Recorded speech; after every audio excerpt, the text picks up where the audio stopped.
Whoa, whoa, whoa, what do we have here? My goodness, could it be? I think it might.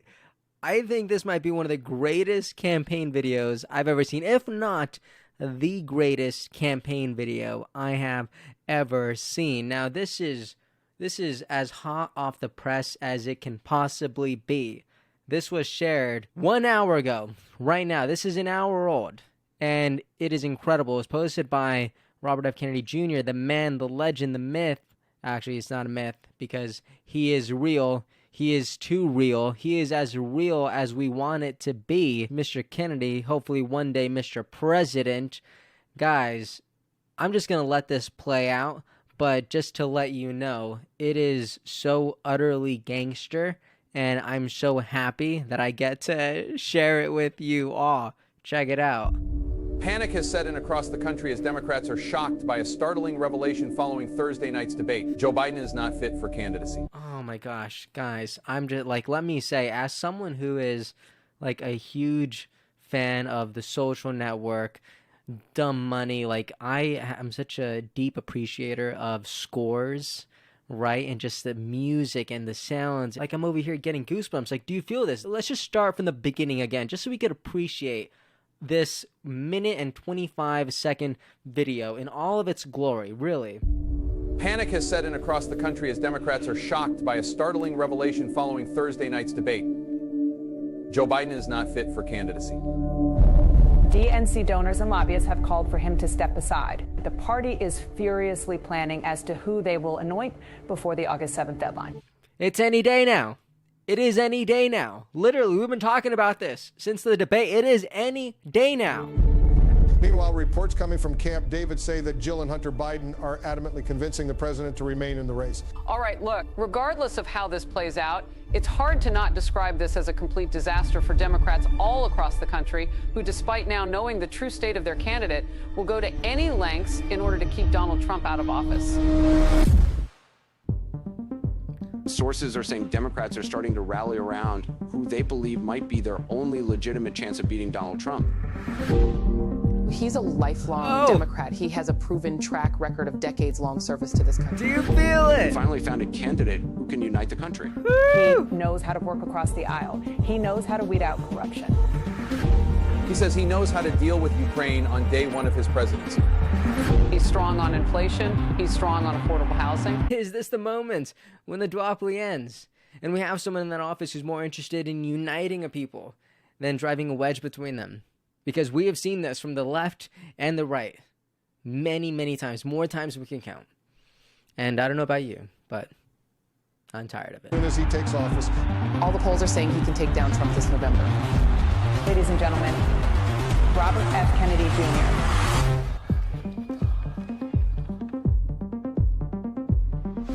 Jeez, what a video. Did you feel that? I hope you felt that because, oh man. Tay Jones out here with one of the top comments. She says, their lies have been exposed. It's time to embrace the only candidate that can beat Donald Trump, and that's Bobby Kennedy. Someone else says, now Democrats regret RFK is not their main candidate. I'm just going to say, it's not too late. Kennedy himself said that he'll talk to you guys. All right, you guys are one phone call away. All right, if you're watching this, there's no harm in getting on the phone. Like, hey, I don't know what that would look like, but if it were me, I would just say, hey, I think it's time to send in the sub. Okay, that's it.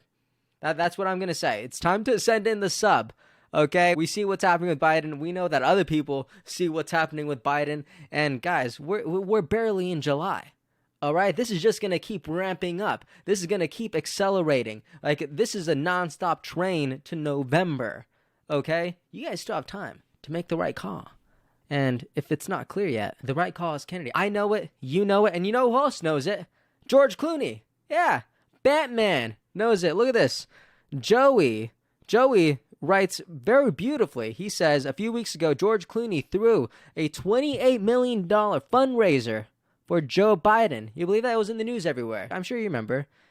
He says, today, he just penned an op-ed saying that Joe Biden needed to quit the race. It's devastating to say it, but the Joe Biden I was with 3 weeks ago at the fundraiser was not the Joe big effing deal Biden of 2010.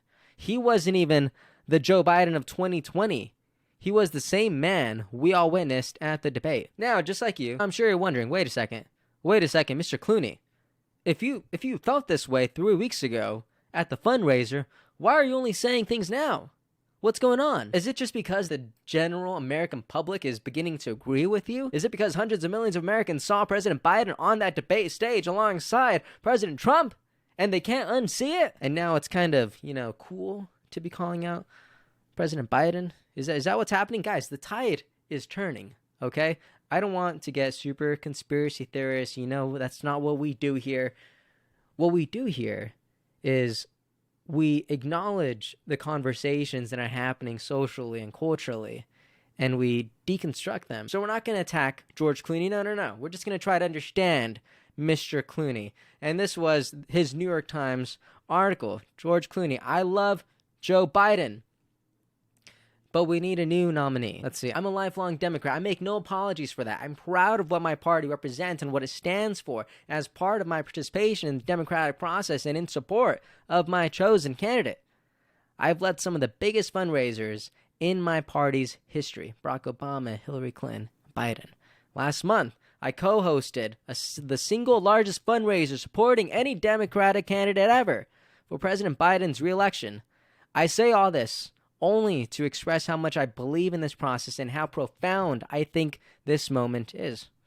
All right, we're doing good so far. Okay, I like what I'm hearing. Okay, I love Joe Biden as a senator, as a vice president, and as president. I consider him a friend, and I believe in him.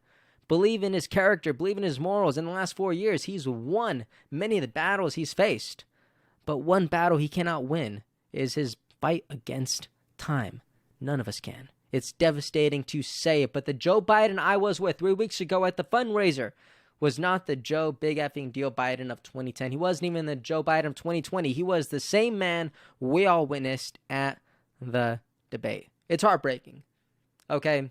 It is heartbreaking. I've seen family members go through what I'm seeing President Biden go through, and it's sad. Okay? People try to paint this as if it's a mockery, but no, this is a human being, all right? And we forget it because he is holding the highest office, and with that, people are going to try to throw some stones, but it's sad what's happening here. To have to go through this so publicly, there are people going through this in private homes because this stuff should stay between families. This is personal, and this is happening on the world stage, and it's sad, all right? A lot of people are trying not to bring a lot of emotion in this. I don't think that's fair, okay?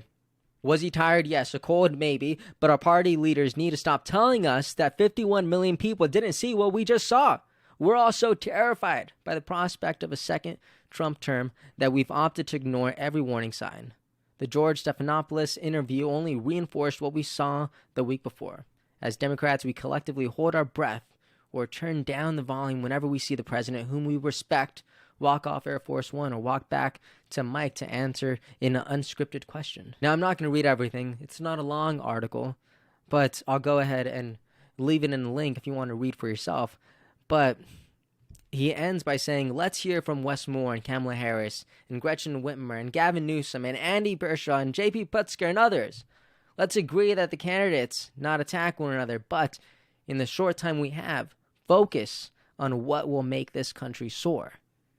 Then we could go into the Democratic convention next month and figure it out. Would it be messy? Yes. Democracy is messy, but would it enliven our party and wake up voters who, long before the June debate, had already checked out? It sure would. The short ramp to Election Day would be a benefit for us, not a danger. It would give us the chance to showcase the future without so much opposition, research, and negative campaigning that comes with these ridiculously long and expensive election seasons. Now, you can agree with George Clooney here, or you can disagree. Okay, I'm not going to tell you how to think. I don't think that's my role here. Rather, I'm just going to tell you how I'm thinking. I see George Clooney in a unique position where he is highly capable and highly influential in maybe moving the needle towards President Biden reconsidering his campaign.